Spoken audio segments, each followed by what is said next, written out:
Good morning, beautiful people. Fran here. Welcome to this space. If you're watching me live, if you're joining me afterwards, you're very welcome. Thank you for being here. I'm loving doing these lives and really relishing them. On day one, I spoke about what this beautiful awakening journey has given me and how much my heart is just bursting to offer this work and the joys that it can bring to you. And on day two, I reflected on how I was when I started this work, the things that I was searching for, how I felt in myself before I began this work. Quite sobering to look back and to see the journey. So if you're interested to hear about those two topics, please visit my page. They're there. And today I want to speak about the past 2 years where I've basically been in a huge awakening journey, what I will call awakening to race and racial conditioning. It has been such a profound and deep journey for me, which was kickstarted for me, as I'm sure for many others too, by the tragic murder of George Floyd 2 years ago. That just rocked my world, and I think it's sent a wave for all of us of collective awakening through our collective of humanity. Some people have chosen to really take that on, and for some people it was just an opening at the time. I feel it's something that has really stayed with me and has inspired a big journey for me over these past 2 years. So one of the most influential people for me has been Resmaa Menakem, who is the author of My Grandmother's Hands, and also a wonderful teacher and thought leader. He's an African-American man at the forefront of this movement, speaking about the creation of race. If you don't know about the creation of race, you can check that out in his book, and there are many other sources as well. So the concept of race was started on one of the early plantations in Virginia at the beginning of the days of enslavement. And the legacy of that has continued up to this day, and there's a lot I could say about that, and there's not space in this video, but I have relished learning and just been sobered by the impact of that legacy of race and racial conditioning on how we live our lives today. I've been shocked to see and really feel and really truly hear others' experiences in a way that I hadn't before. Black and brown people, the impact of racism on them still today in their lives. And it's something that's really sobered me, and it's really inspired work offerings and but before I come on to that, I want to speak about this internal journey that I've been on. So the book Me and White Supremacy by Layla Saad has been absolutely instrumental in this reflection journey for me. I'm a woman of mixed heritage. My mother is English from the UK, and my father is from Mauritius, which was an enslaved colony, sugar plantations. And I feel like I have walked in the world primarily, for a lot of my life, white passing. It feels hard for me to say that now in a way, and to feel that, because I feel so in touch with the Mauritian part of me.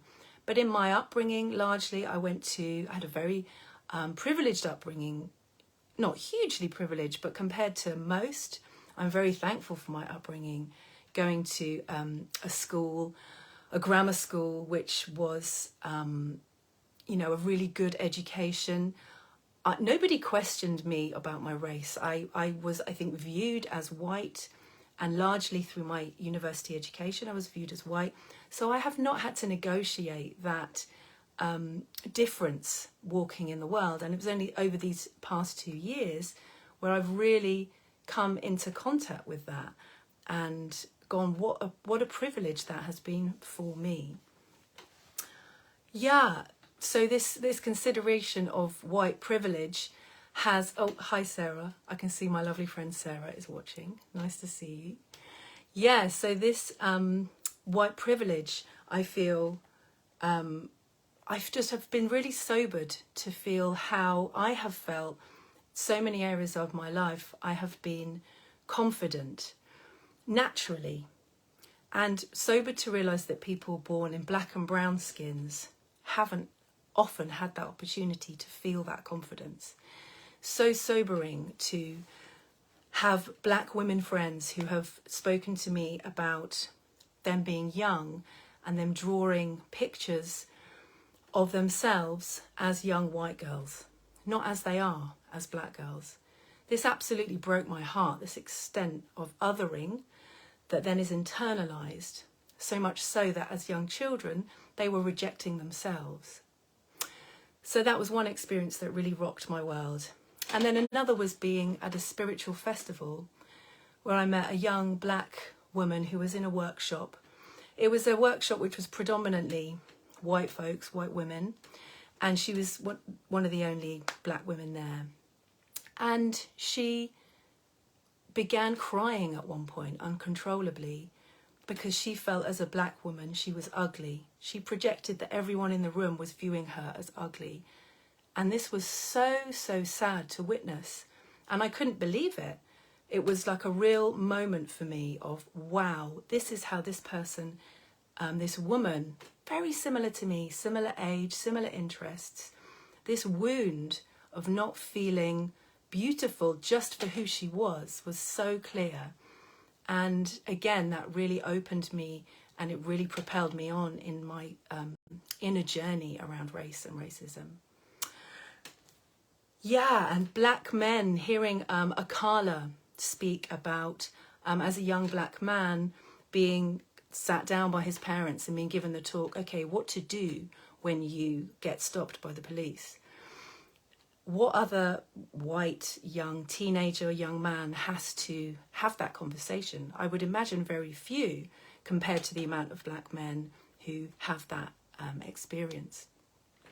And I'm speaking particularly about black men because that's who I've experienced speaking around this, but I'm sure this happens to other people of colour as well, especially more recently, people of Arabic descent, Islamic people too.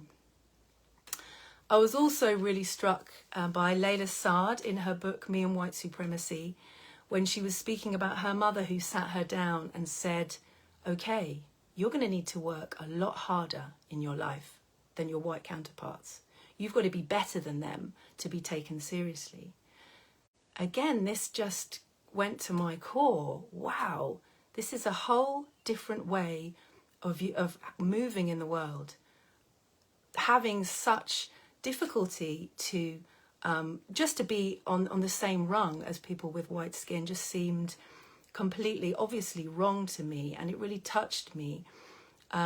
And it touched me on a heart level, and I really feel that that is what is needed now, and why initiatives around race and racism up to this point have failed. Because largely failed. I'm not saying that completely, but I think in companies and institutions, equality and diversity policies have been looking from the head upwards. And as Resmaa Menakem says so clearly, and this is what his work is all about, it's all about somatic abolitionism, which is what he calls his work, that race and racism lives on in the body. He calls the white body, the black body, and the body of culture, which are mixed heritage, indigenous and Asian folks. And it lives on in the body. It's not a mind matter. These are kind of nervous system responses that have been set up for a long, long time. And so to really heal, we've got to go deeply into our conditioning, deeply into our feelings, our emotional selves, what prejudices really live in the body. And it's really strong work. That's what I've felt. And I felt that my awakening journey my awakening work has really underpinned the whole of this exploration for me. Because knowing that I am being, and we are being at our core, then these difficult patterns that we've built up around race and racism that exist in my heart too, as well as everyone who's alive today, in my view, we've all been impacted by the creation of race and colonisation. If we believe that we are those patterns and we don't have this bigger perspective of awakening, that we are being, then it's going to feel like, oh, we've got to keep these things in the shadows. We can't expose these things. Like white guilt and shame about white privilege. If that is you, you don't want to let go of that because you don't want to even expose it, because it is you, so it means that you're bad at your core. But from an awakening perspective, that we are being, and we have these patterns that we have generated which are not us, which come from our wounding, then we can let go lovingly, hopefully over time, of those things, because they're not who we ultimately are. So I really celebrate my awakening journey because I feel it's underpinned all of this work for me. And it's been such a blessing. I've been so humbled by the difficulty of it, actually, that I've faced, as well as the joy, which I'm going to come on to in a while.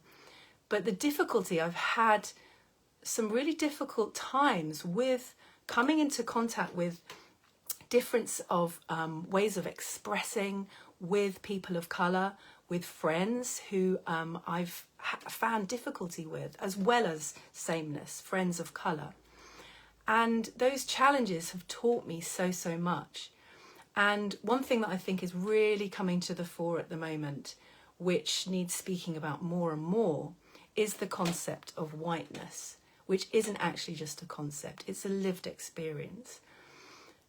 Now, whiteness, for want of a better word to describe it, for me, and I think when other people say that, this is what they mean, is the generation of a set of characteristics that have been generated through our history in Western Europe especially, but not only, our experiences of capitalism and often find it hard to say this word, colonization, or sometimes colonialism, and then sometimes I get them mixed up.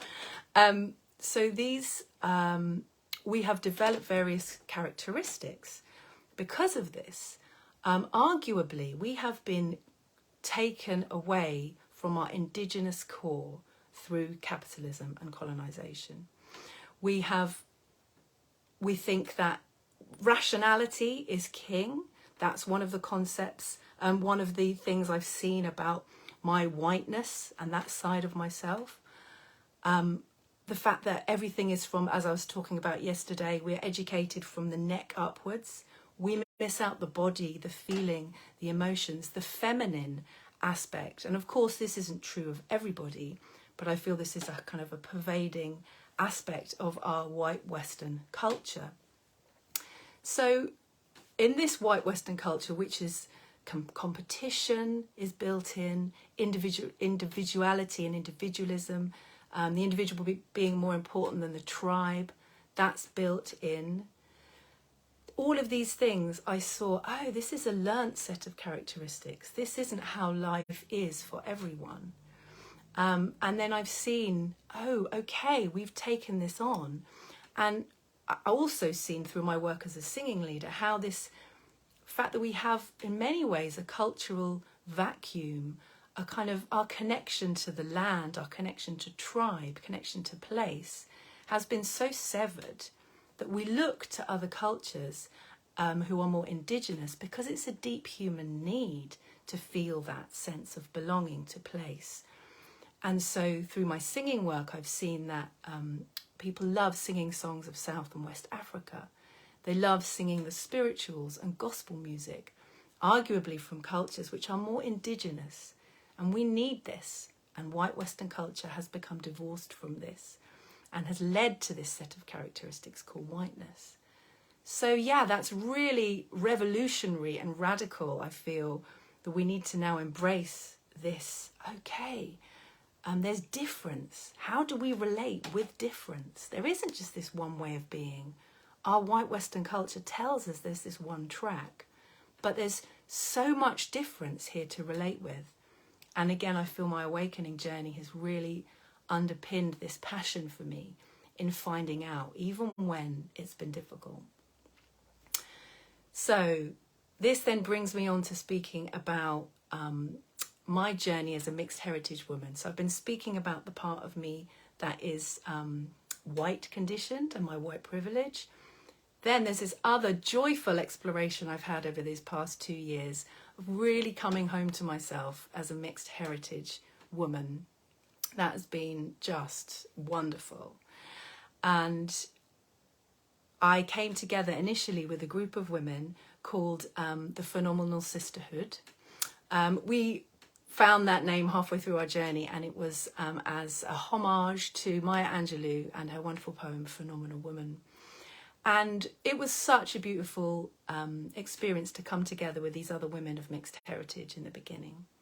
We came together to work through Layla Saad's Me and White Supremacy, which was a very interesting journey as women of mixed heritage with white conditioning and also our brown conditioning as well.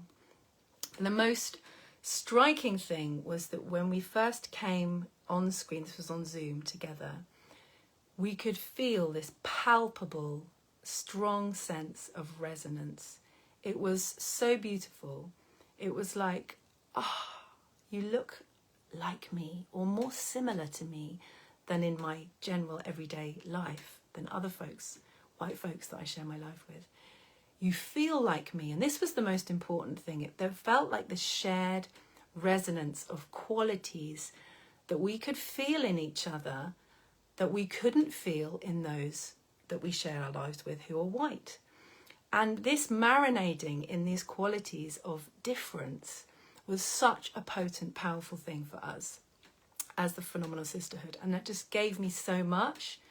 And it really instilled in me, okay, these spaces are so needed for people of colour, for people of mixed heritage to come together in our culture, which is dominantly white, to really feel, okay, what are the parts of me that are different?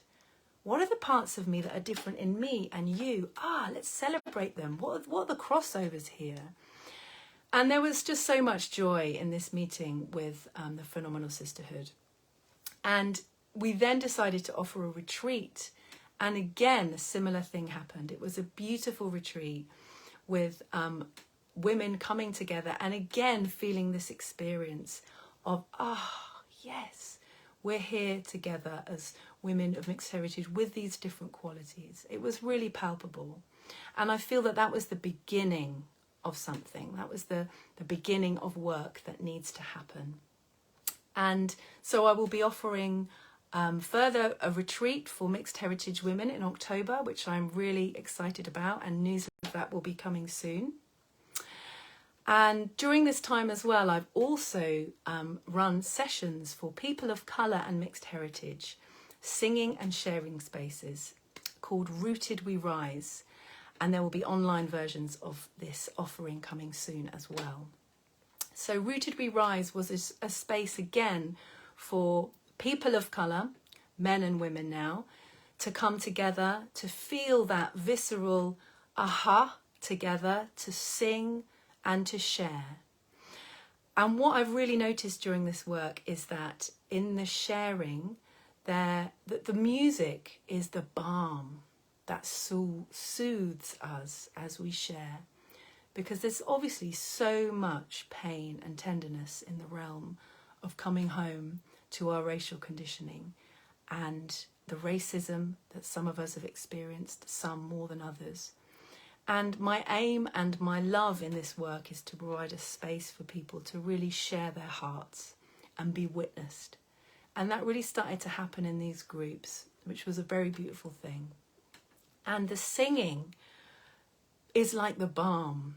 And I was just reminded of the African American struggle for freedom during the civil rights movement, where singing was medicine. And I really feel that.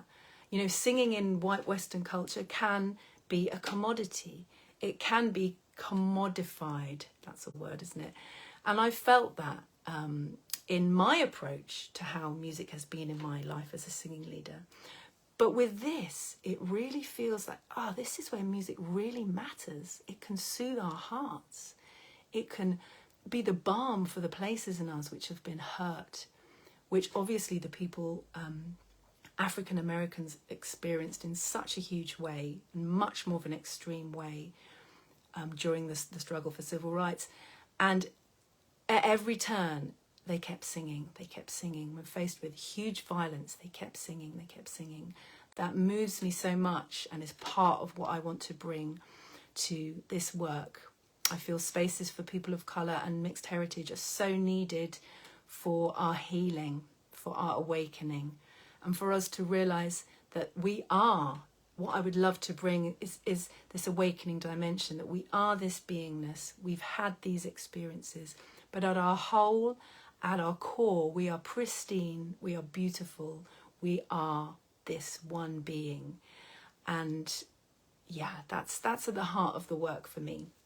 So I'm very excited to say that there will be some weekend workshops and retreats coming up for people of colour and mixed heritage also, and online offerings as well. So I'll be putting those out very soon. I think that's all I wanted to say. Oh, my heart feels so full speaking about this. It feels like when I was preparing for this live, it felt like a lot more than the previous days. And I think that's because it's such a huge area in our collective consciousness at the moment that we are tentatively going into, and it feels like such an area of potential healing and awakening for all of us. And that's just one last thing I wanted to say, actually. Earlier on my journey, when I was exploring my own whiteness and white privilege, I was considering offering work for white folks, anti-racism work. But what I've realised is that my heart really moves in the direction of wanting to work with people of colour and mixed heritage. And I've also felt from being involved in organisations and conversations around anti-racism that that's quite draining sometimes for me as a woman of mixed heritage to navigate that. So my heart just feels moved to work with people of colour and mixed heritage. And so I feel joyful about the potential offerings that are coming up. So if you know anyone, mixed heritage or dual heritage or of colour, please tell them about this work. I would love to hear from them. It would be a joy and honour to work with them. Or you, if you are watching this and you are interested, I would love to work with you. So thank you for tuning in. Thank you for listening. Please leave me a comment. Let me know how this has impacted you. Any comments, any heart sharings, most welcome. Sending huge love for your day, and many blessings. Mwah. Bye.